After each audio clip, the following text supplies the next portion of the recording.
I'm recording this session. So to say good morning once again, this is an unusual opportunity for us. Typically, we just learn on our own with commentators and with thoughts from each other, but we have occasionally invited subject matter experts to share from their particular perspective. I'm thinking in particular when we were studying the Parsha of Tazria and skin afflictions, and Dr. Deborah Mendelsohn, a dermatologist, came to help us to try to understand what it was that the Torah was describing that we erroneously translate as leprosy. So Judy has been a close personal friend for many years, and we have had an innumerable wonderful conversations. And it occurred to me as we were speaking last week that as a psychiatrist, she seems to come back to the concept of shame as an underlying motivation for much of human behavior. And we happened a little bit casually onto this verse last week in the Parsha, which, just to remind ourselves, was Genesis chapter 2, verse 25. And it says, the two of them were naked, ha'adam ve'ishto. We spent a lot of time figuring out the translation there. The human and his woman, the man and his wife. We had a number of different translations. Below yitboshashu, and they were not ashamed. So it became interesting, why shame was, if not the first, one of the first two human emotions mentioned in the entire Torah. So I thought about it, and I thought that we had previously read that it was not good for the man, the human, to be alone. So it seems that loneliness actually is the first thing that's mentioned, and then shame comes in second. And actually that makes a lot of sense, because if we're alone, I wonder if we feel shame. And Judy, perhaps that's something you can address, or is shame something that we only experience when we feel the eyes of the other upon us? So I don't know the answer to that. With Judy's permission, I wanted to start off with a guided reflection that is entitled Recognizing the Trance of Unworthiness. And it can help us, I think about the very many arenas in which we feel the sensation of shame or unworthiness. So just invite you to listen. Do I accept my body as it is? Do I blame myself when I get sick? Do I feel I am not attractive enough? Am I dissatisfied with how my hair looks? Am I embarrassed about how my face and body are aging? Do I judge myself for being too heavy, underweight, not physically fit? Do I accept my mind as it is? Do I judge myself for not being intelligent enough, humorous, interesting? Am I critical of myself for having obsessive thoughts, for having a repetitive, boring mind? Am I ashamed of myself for having bad thoughts, mean, judgmental, or lusty thoughts? Do I consider myself a bad meditator because my mind is so busy? Do I accept my emotions and moods as they are? Is it okay for me to cry, to feel insecure and vulnerable? Do I condemn myself for getting depressed? Am I ashamed of feeling jealous? Am I critical of myself for being impatient, irritable, intolerant? Do I feel that my anger or anxiety is a sign that I am not progressing on the spiritual path? Do I feel I'm a bad person because of ways I behave? Do I hate myself when I act in a self-centered or hurtful way? Am I ashamed of my outbursts of anger?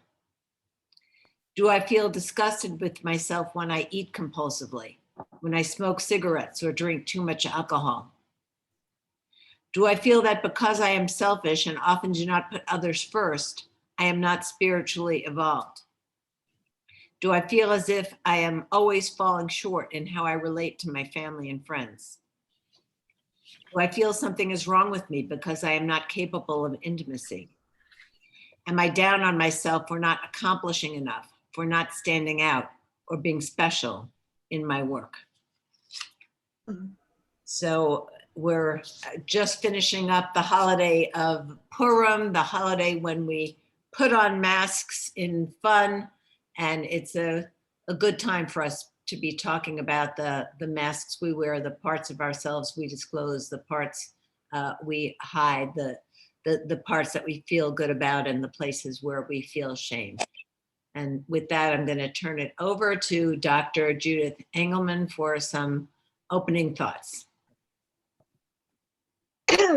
That should be in the Yom Kippur, that poem. Is there anyone among you who couldn't relate to anything on that list? Is there anyone among you who could relate to many things on that list? Yeah. Well, shame. Shame is one of my favorite topics. I'm sure part of that is because I've had a fair amount of it. But it's because I think it is at the crux of so much of why we suffer. And it's, to me, dealing with shame with patients. I've been a psychiatrist now for 39 years, and I had a private practice for 32 years.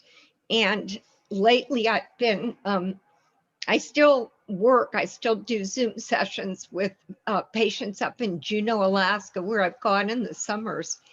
And I've been doing Zoom because I haven't traveled up there. But I'm also consulting at Mayo Clinic, where I did a research project from 2015 to 2018 that was published in Women's Health in April of 2017, I think.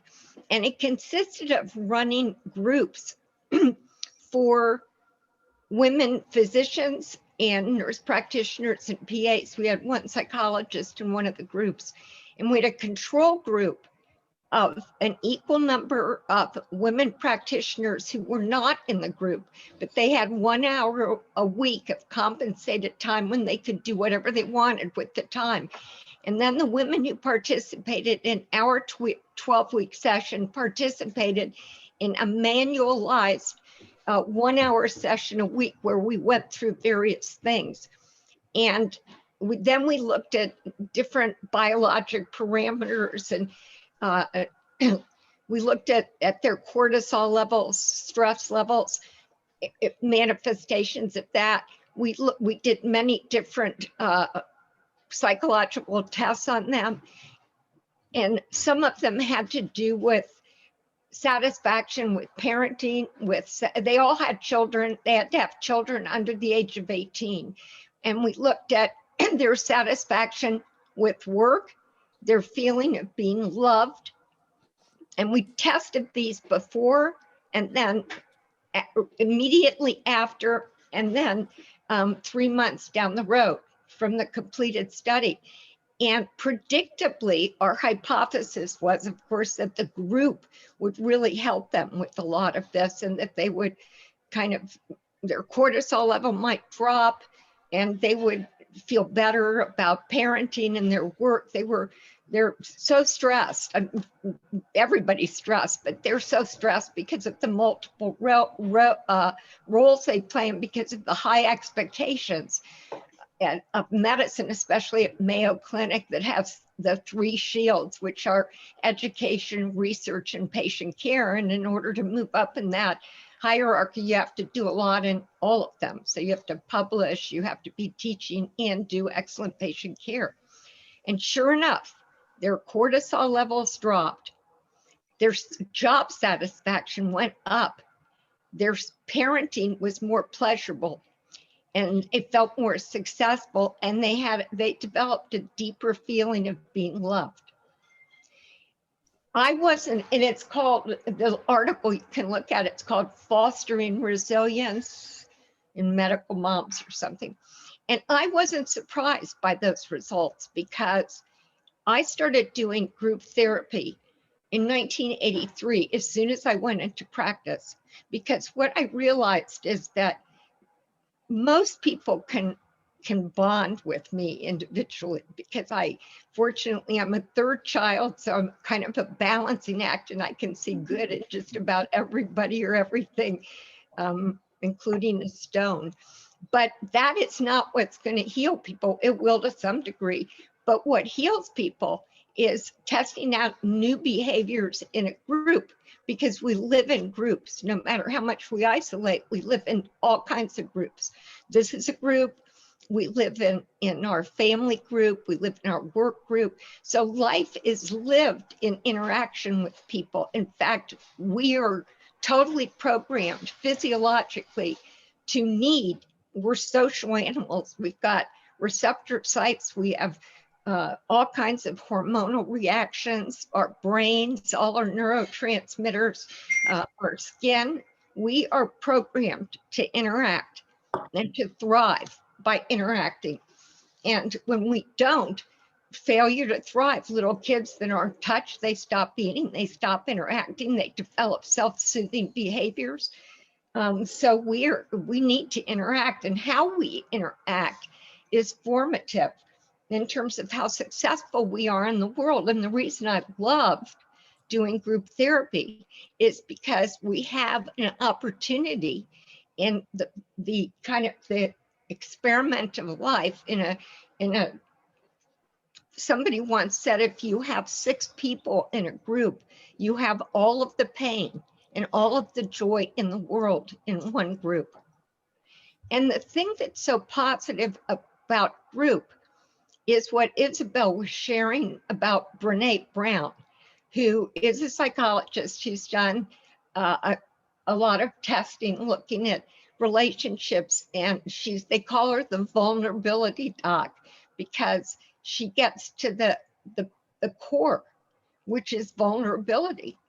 There have been experiments done where people look at 2 faces. They look at one face of someone who's blushing and looks embarrassed, and they look at another face of someone who's very prideful.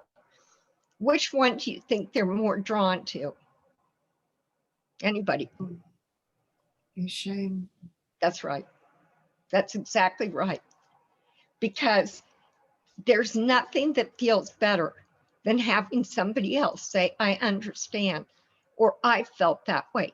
When I joined Codependency Anonymous for helping professionals when I was 41, my mantra at that time was, I'm 41, barren, and alone. And nobody thought that about me, because they all thought she's a very successful psychiatrist, she's always dating.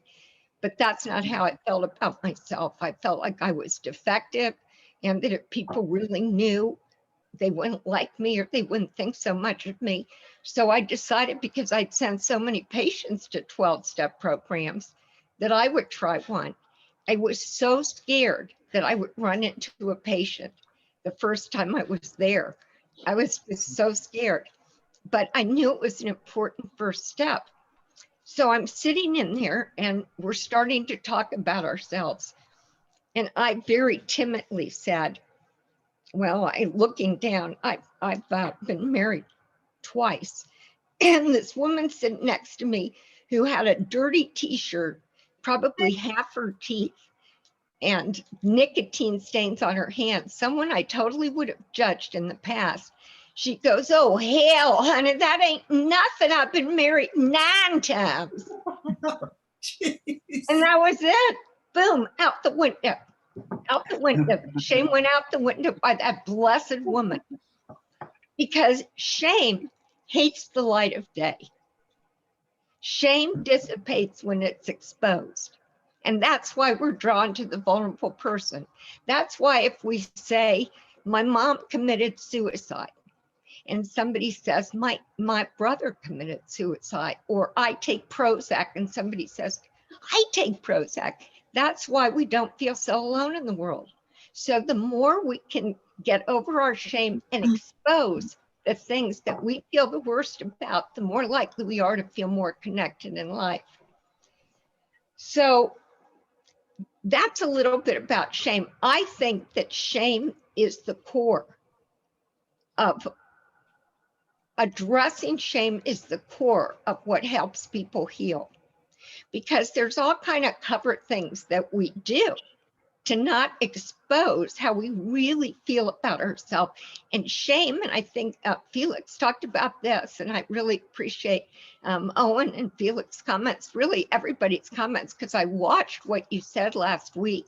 I watched the tape and I thought, they don't need me to talk about anything. There's so much wisdom in this group that, you know, it's icing on the cake. So thank you very much for letting me come and share, but I could just listen to you and I would learn everything I needed to learn, and you would from each other, because life gives you wisdom and there's no teenagers in this group.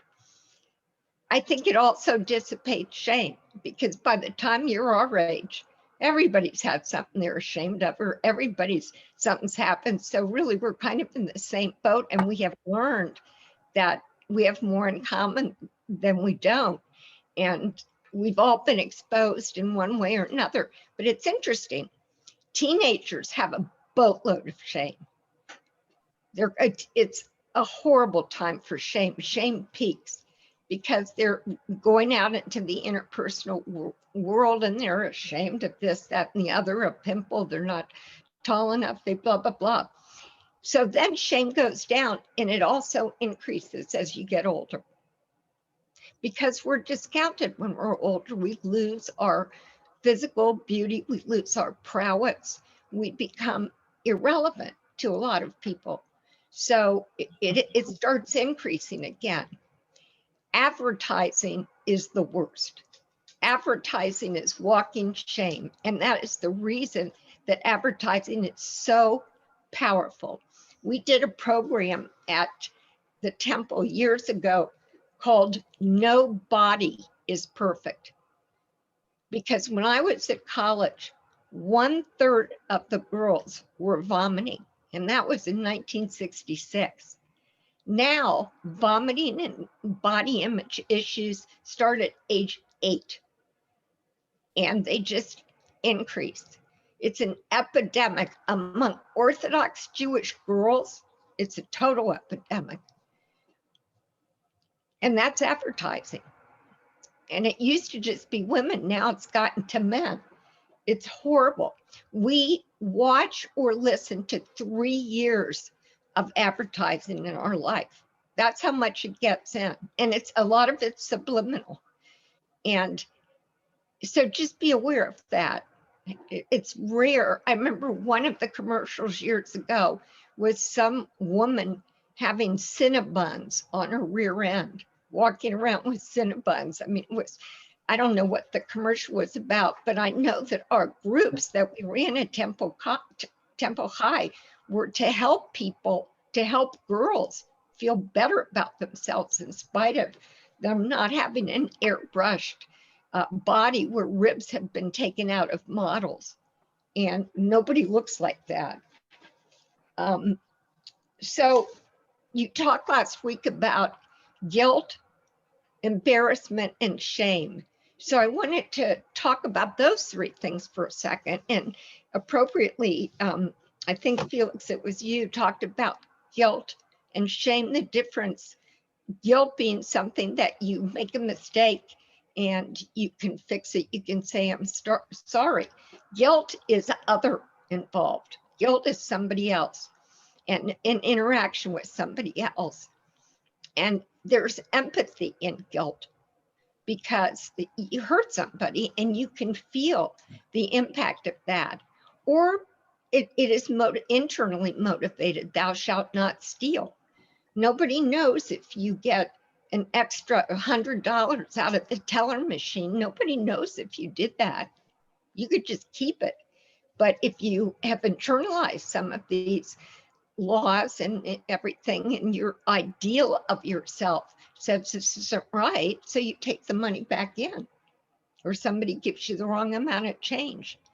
Shame is much more, it's a much tougher thing. Shame is between you and you. It's internalized, and it is the basis for so many reactions and cover emotions. And shame is the feeling of, if they really knew, whatever, if they really knew how stupid, how unworthy, how horrible I feel, how scared I'm, they really knew, they wouldn't like me. They would abandon me if they really knew. And shame will make us kill people, kill ourselves, cut ourselves, jump off a bridge, drink, spend money we don't have so that we can buy cars and houses and status symbols, vomit into the toilet, run away from people. We blush. Why do we blush? We blush because when something happens that we're embarrassed about, and embarrassment is kind of the feeling, and it's the behavior associated with guilt and shame. So why do we blush? We blush because our blood vessels dilate in our face, because when we are ashamed or when we're embarrassed, we get a flight response, fight or flight, and we want to flee. I want to get away from you because you make me feel ashamed. You know, no, you didn't make me feel ashamed. Nobody can make you feel ashamed. Eleanor Roosevelt said that, but nobody can make you feel ashamed if you don't accept it. But we feel ashamed and we want to get the hell out of Dodge. So Judy, I just put up the Yeah. text of a Pfeiffer cartoon from 1978 that Yeah. has stayed with me ever since then. So I put it up in the chat. I felt like a fraud. So I learned to fly an airplane. So I crossed the Atlantic in a rowboat. So I took a space shot to the moon. On the trip home, I thought, a fraud has circled the moon. So I took a full page ad in the newspaper and confessed to the world that I was a fraud. I read the ad and I thought, a fraud is pretending to be honest. Right. Right. And that's why when I would do a session at Mayo on the the imposter syndrome, they wanted it again and again. And in that group was one of the finest surgeons in the world, that people fly in for this person from all over the world. This person was afraid to raise their hand in class when they were growing up, is embarrassed to speak. And it's so pervasive. It's more pervasive in women. Women have more shame than men. Men are more likely to externalize things. Women are more likely to internalize things. We attempt suicide 3 times as often as men, but men complete suicide much more frequently than women. So shame. What shames us? Now, I was thinking a lot about what you were talking about, and last night helped me too. Bonnie was at our house, and Owen, everybody's been vaccinated. And so you were talking about the first emotion is connection, right? The first is connection. Is that connection with God as well as with each other? I would say precisely not, because there is already the connection with God, and yet God has the good sense to realize that even that is not enough. That that we need each other as much as, you know, Barbara Streisand, people who need people are the luckiest people. I want to make sure at some point we get to the chat. Felix put an extensive piece of a blog post on shame, so we can take a look at that at some point as well. Good. One of the, yeah, we do, because I'm just going to talk for a few minutes more, then we're going to get everybody else in. Yeah. So I was thinking about that. One of the thoughts I had is, if we're made, if God had to teach man, because man didn't have morality, man didn't know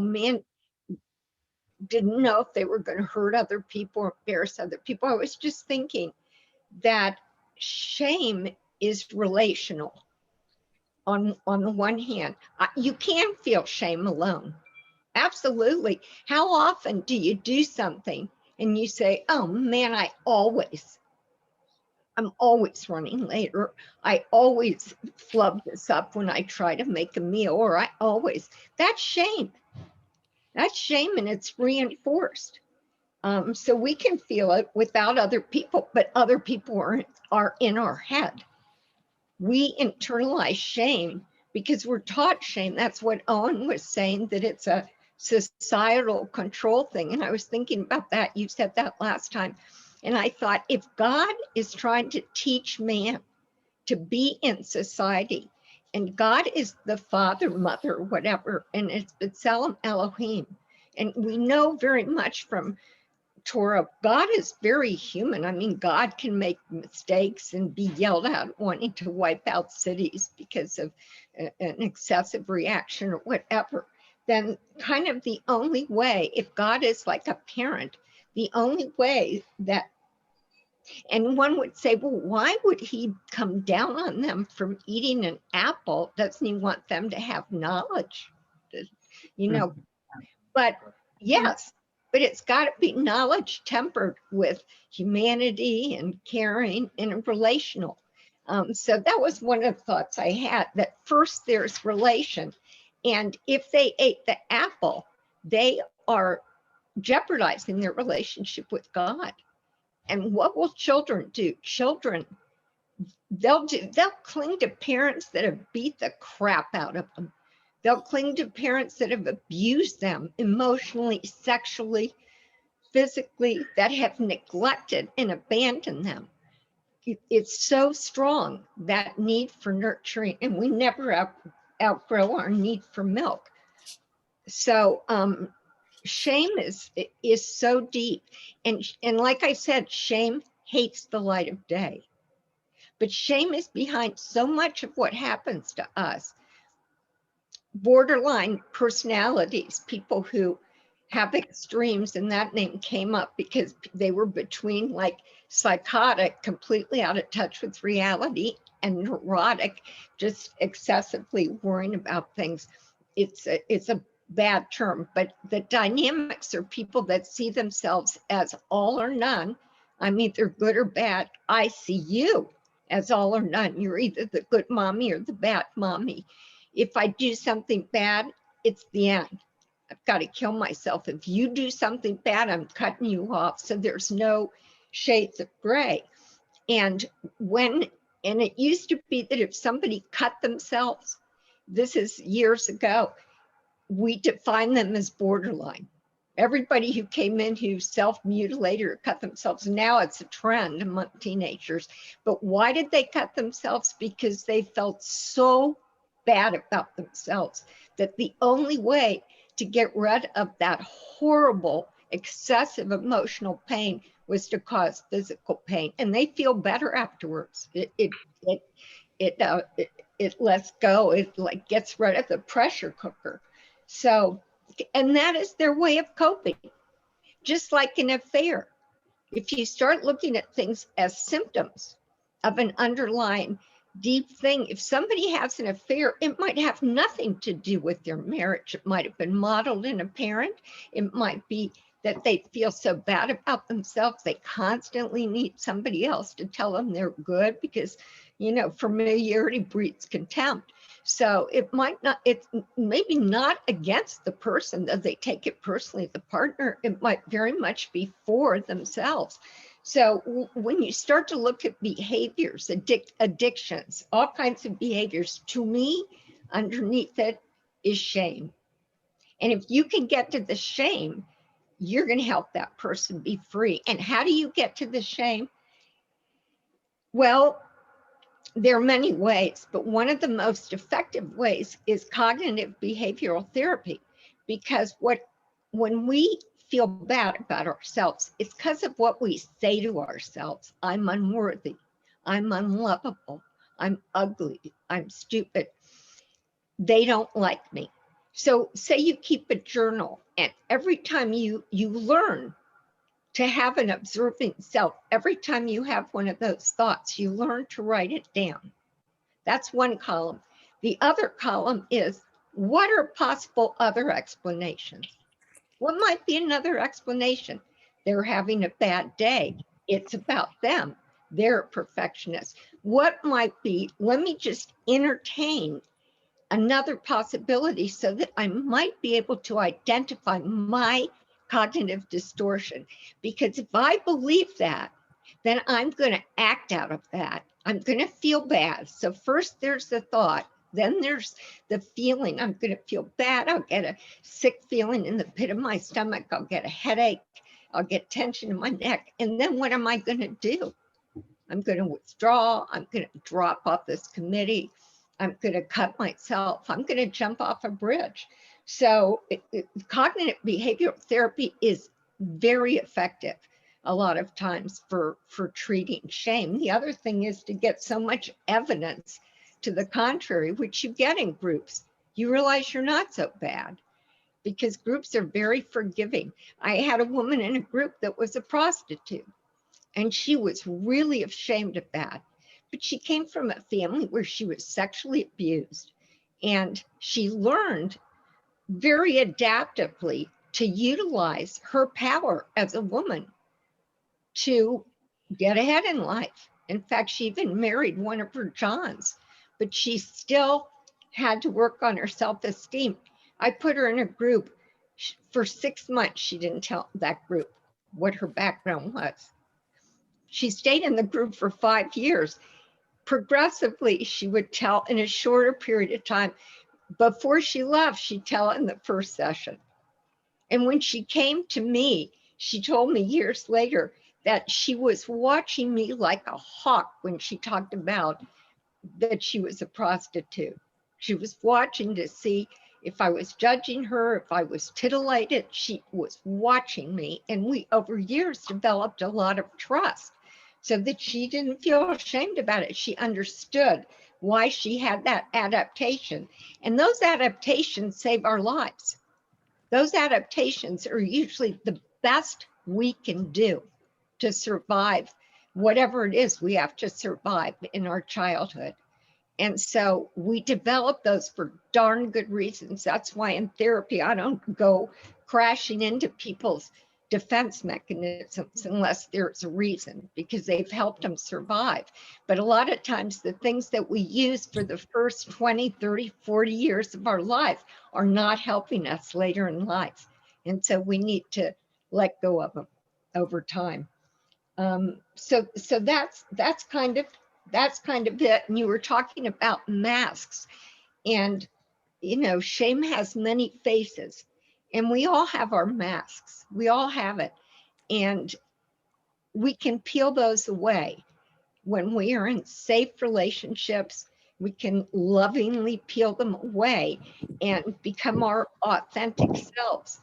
And you said something. One of you said something about people with whom we feel shame.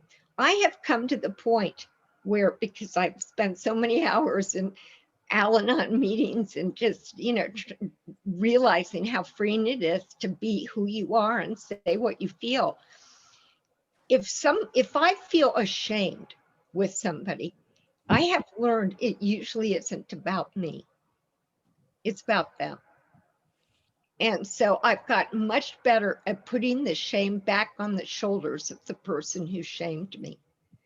One time I developed a program at St. Joseph's Hospital for resident stress, because these residents, they're kids, they're newly married, they have children, and they're dealing with life-threatening things, and they don't know anything. You don't know anything when you're a resident or an intern. So I developed a program, and I had all the chairs of every department, neurosurgery, OBGYN, participate in this committee. the resident stress committee. Now, I was scared to death when I conducted those meetings because I felt like just this little girl with all these, but I did it anyway. And then I had a whole day that I planned to teach them about the consequences, what doctors went through with the high level of addiction among doctors, divorces, the cover-ups, because you really got to be perfect when you're a doctor. You really got to pretend that you know everything because people expect you and you take that on, and it's a great defense, incidentally, for not being authentic. So I had that day and I invited all the chairs and a lot of the residents and stuff. And there was an administrator at the hospital who had been my medical student at the county hospital. And this guy did nothing. He was always gone. I could never find him to do a physical or history, but he became an administrator, which I thought was good for him because he really didn't like hands-on medicine. So he came up to me before that, after the program, which was a successful day, I thought. And he said, "So Judy, how was your touchy-feely program?" So I looked at him and I said, "That really hurts my feelings because I put a lot of time into that and it hurts my feelings." I think, this is just my hypothesis, I think by putting it back on his shoulders, he was so ashamed that he gave me the Outstanding Teaching Award with 1,200 doctors on staff. Now, trust me, I was not the best teacher at St. Joe's, but when you put people on the spot and you call them when they're shaming you, you've gotten rid of the shame. You haven't internalized what they're saying to you, which is the most important thing. They may or may not take it. If you do it to Donald Trump, he's going to go after you because he is a very shame-based person. Narcissists have a lot of shame, as you can see. And if you push it, a lot of people will just go after you like crazy. But they seem narcissistic and very conceited, but that's a fragile defense. I'm sure that Felix and Owen will jump in. So that's my spiel on shame.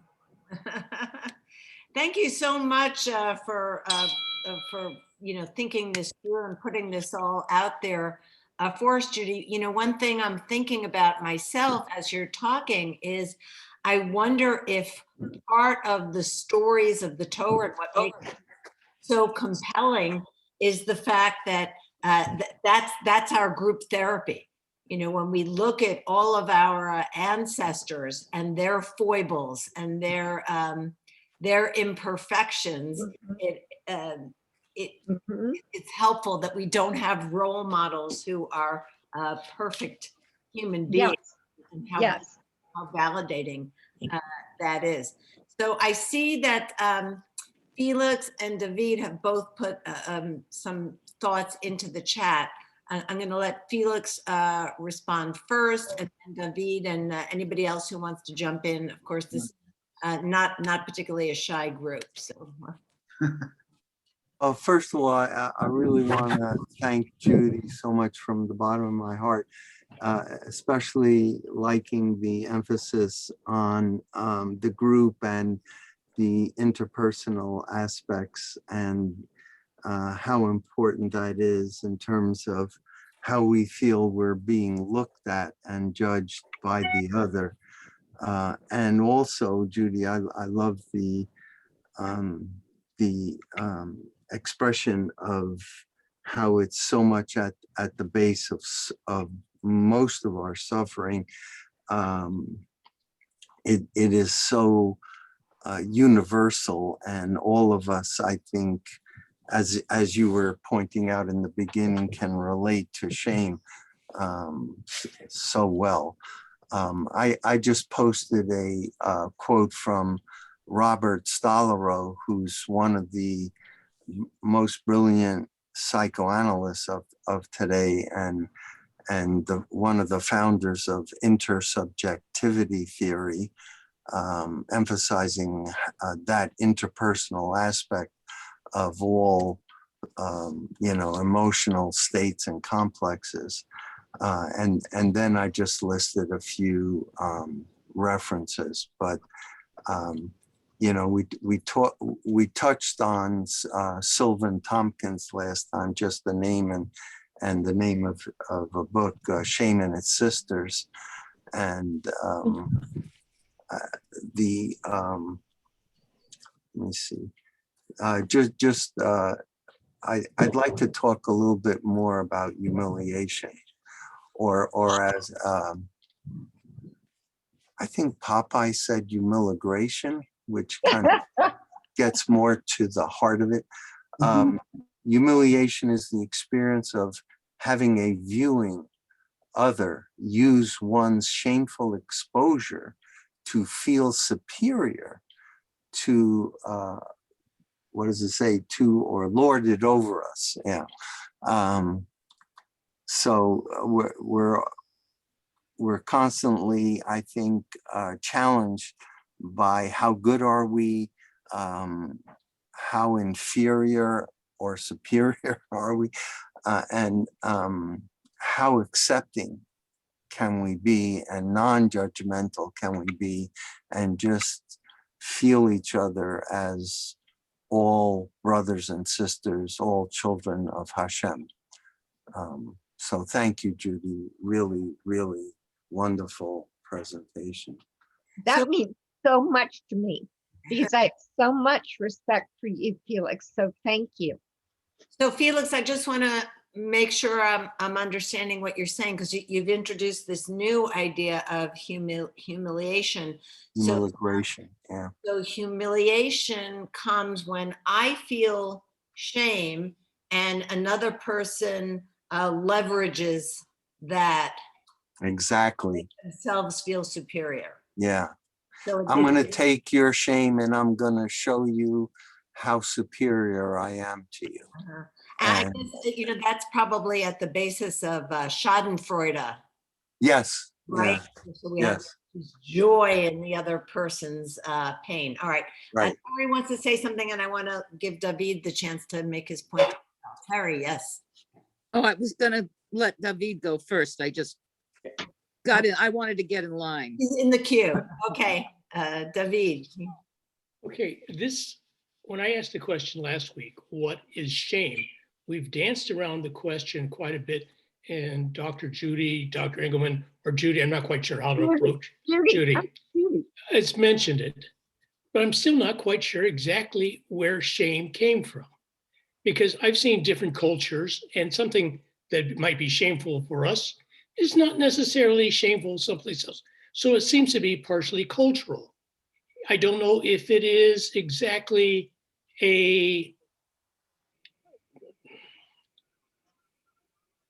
animals will mate with certain animals, but not others, because it's hardwired in. I don't know if shame is hardwired in or not. But what bothers me is all of a sudden shame is in the world. Well, God created everything. So God is both masculine and feminine. He creates man in his image, masculine and feminine, separates feminine from masculine. And then that was the end of the Torah, because according to a conversation we've had this morning, everybody's close to God. There's no shame in the world.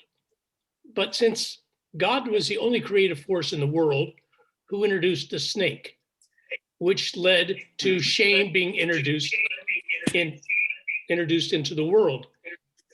And if that's the case, God planned to put shame in the world for all this, but what exactly is forcing the shame? I don't know quite how. Well, I can see I got some responses on this one, but I'm not quite sure exactly where the shame come from. You can create shame by accidentally saying something the wrong way or hearing something the wrong way. There's no forced reason to do it. It's just an accident, both for yourself and for others. But what happens is shame has to have a receptor site. So if you're, say that you expect yourself to, well, I'll give you a personal example. I grew up in a family where somebody came for dinner everything had to be perfect. But it's hard for me to organize. I'm always running late. So I would have had horrible, horrible embarrassment if people walked in and it wasn't perfect. Life and has taught me other people don't have it perfect. It doesn't matter. So now when people walk in and they say, what can I do? I say, here, cut up the tomatoes.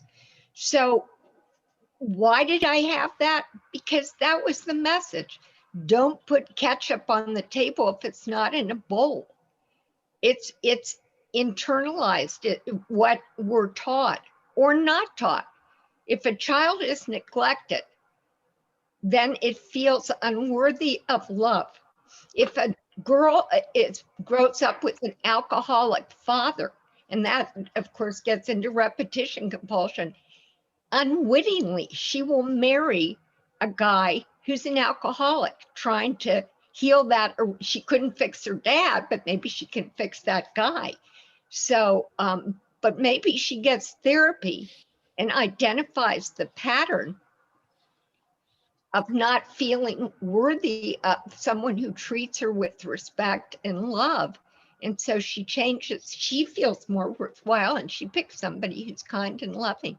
So I personally don't think we're born with shame. I think we're taught shame. So by that thinking, our relationship to God is very fraught because God deliberately set up shame. Well, if God made the serpent and the apple and doesn't let Moses cross over because he struck the tree or whatever, hit the thing, God set up shame. So that makes God universalist or minor God with a human. So Well, what's the difference between him God and Zeus? is human. Isn't God, doesn't God have human traits, is wrong and gets angry? And, that at least that's my understanding, that can be argued, can be convinced that she's wrong. I mean,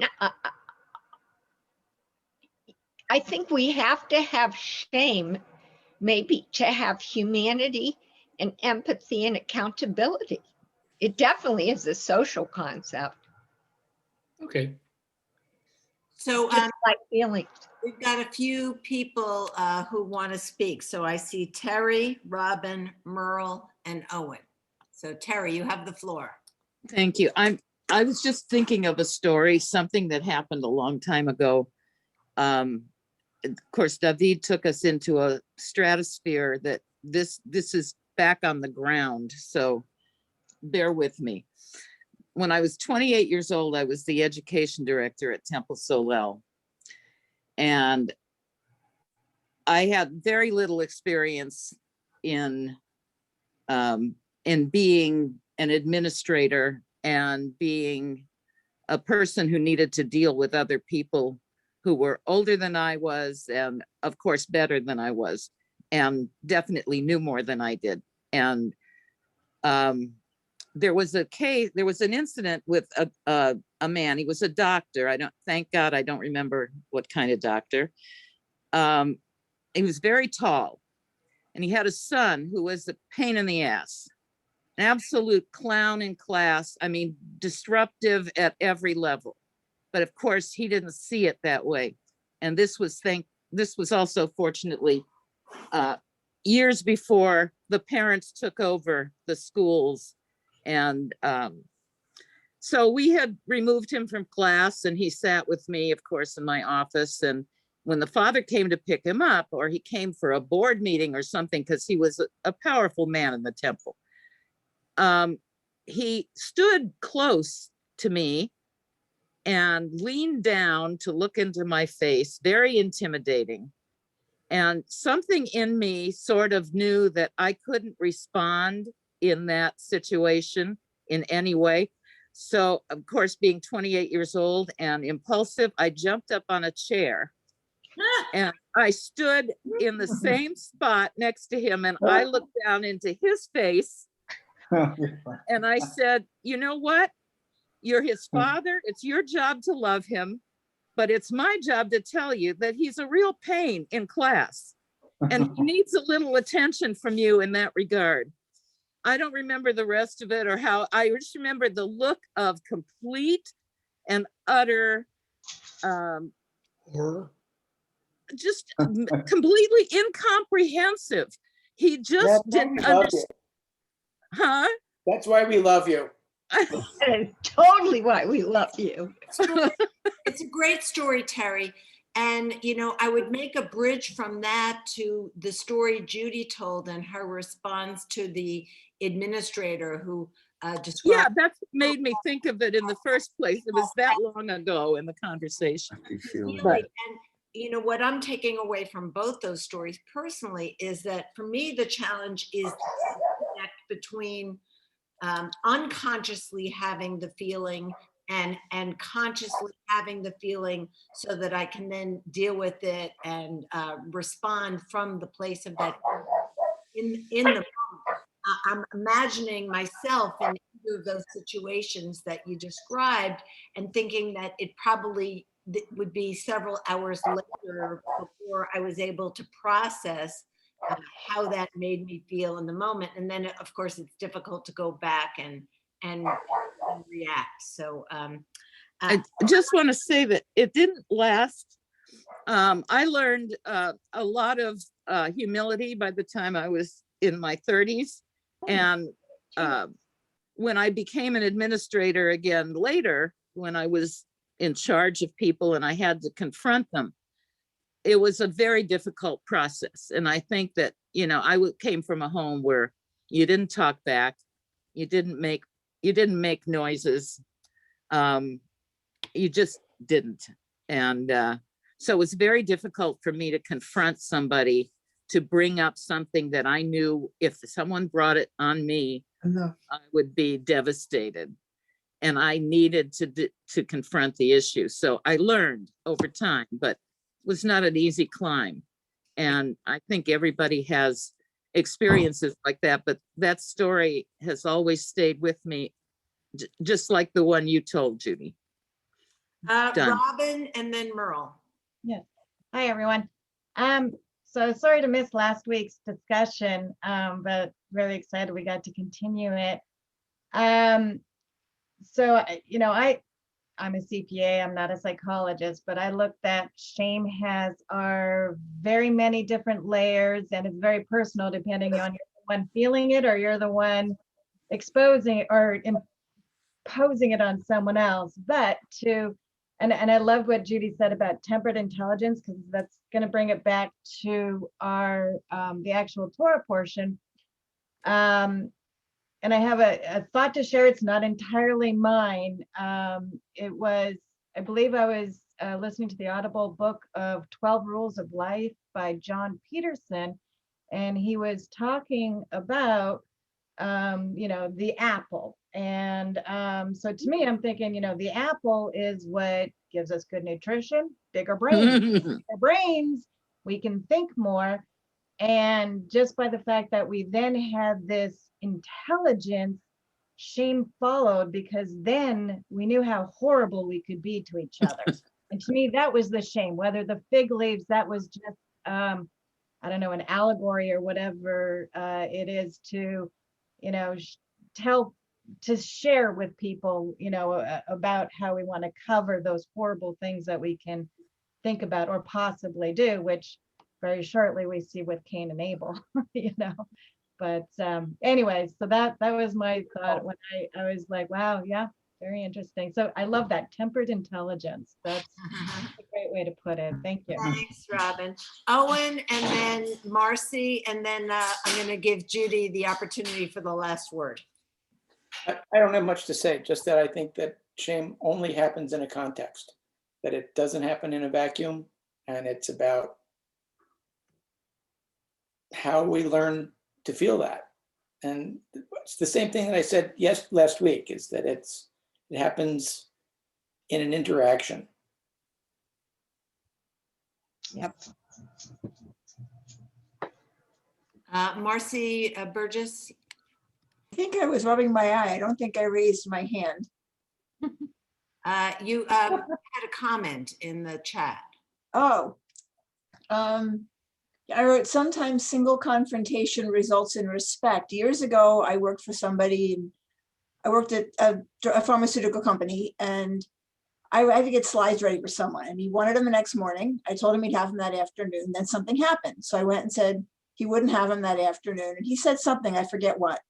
And I just kind of said, chill, you'll have them tomorrow. I just wanted to let you know that they wouldn't be here today. You'll still have them on time. I didn't even think about it. And after that, he respected me. It just sort of happened. And I looked back on that and went, well, what did I do? Because he looked down on everybody. He was the cardiologist and everybody else was, lower than that kind of thing. And sometimes just saying something simple makes the other person, think and then respect you a little bit. That's what prompted my comment. Thank you. So last two thoughts that came up in the chat. Felix is asking if anyone remembers a comedian whose punchline was "look ashamed." I don't remember that, but Rodney Dangerfield certainly dealt with the concept. Uh-huh. I get no respect. We'll have to Yes, I get no respect. David, that's the line, Stan. That's the line. yeah, and David said Marcy is right. Every young boy in the gym knows that, but always a but. Watching the first 5 minutes of the news is not always simple, but dangerous. Okay, Judy, thank you once again from all of us, and obviously such an important and fundamental concept for us to understand, and you've helped us to delve deeper into why shame is so captivating and so all pervasive and so fundamental to the wellness of our souls. So I'll give you just the last couple of minutes to wrap up with any final thoughts after hearing some of the students share. I want to ask, when guys are standing at the urinal, do you guys talk to each other or look at each other's penis? Only in sign language. We don't verbalize. Depends if you're in a barrack situation and you all know each other, you've been in the showers in and out. If it's just somebody you don't know at the gym, probably not, unless for whatever reason the conversation starts. But if you're going in the state using the only shower in the kibbutz for the guys living in the section, you talk to each other. Right. But if you don't know each other, or Probably guys not. looking over comparing penis size, or That's a losing proposition. I would think so, but there's the epitome of shame. I was just curious about that. Now, that only happens at the ballpark. At the ballpark? Yeah, Yes, they're and Judy, Yes. there in addition to penis envy, women envying the fact that men have penises, men have penis size envy. Yes. Yes. Yes. Okay. Felix, I'm going to break it to you that women don't have penis envy. Right. They have power envy. That's Wow. bravo. That's exactly right. I'm glad I don't have an organ that constantly shows itself and shows if I'm turned on and everything. Well, that's another. At this age, guys have erection envy. You can have a big penis, but if it doesn't get erect, you don't count for anything. So, Aren't you excited, Rabbi? Aren't you thrilled about how this conversation turned? Well, I did. And it's being recorded. It had Wow. to go. This apple fell very far from the tree. Danger, Will Robinson, The high danger. level of Hey, porn listen. study. But Go ahead.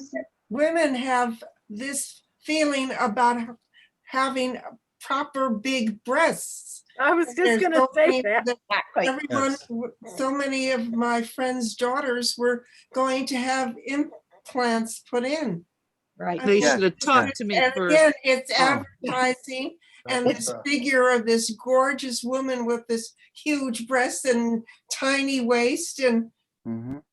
Barbie. Yeah. Barbie made more Barbie. people feel bad about themselves. I'm telling you, advertising They're smart and they're toxic. I did want to say that shame, it is relational. Shame is the threat of abandonment. When push comes to shove, that's the fear. That's what elicits the shame. If they know, if they realize how icky I really am, Yeah. they're going to leave me. They're going to abandon me. And I think it could be God will abandon me. You know, But I was just go ahead, please, Carrie. I was just thinking the same thing. It takes us back to where David is, that the shame, they broke a rule. They didn't listen to daddy or mommy or whoever it was, and whatever it was. And so the shame, if looked at through that lens, brings us back to a way to keep his children in line, Right. or her children in line. Right. So we are over time, and This was incredible. Thank you. Thank you very much. Thank you.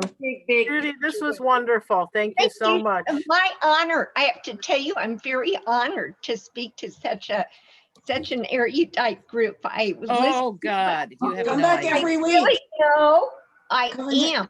Come join us. Well, we I have go a to sometimes. great Yeah. time every week, and next week we will be picking up with Genesis 3, I promise. Oh, Shalom B'Morav. Oh, yeah. Yeah. Shalom Aleinu v'Yol Yisrael v'Amru Amen. Amen. Everyone have a great Take care, all. Have a good week. Thank you. Have a great week. Thank Bye. you. Too. Bye, everyone.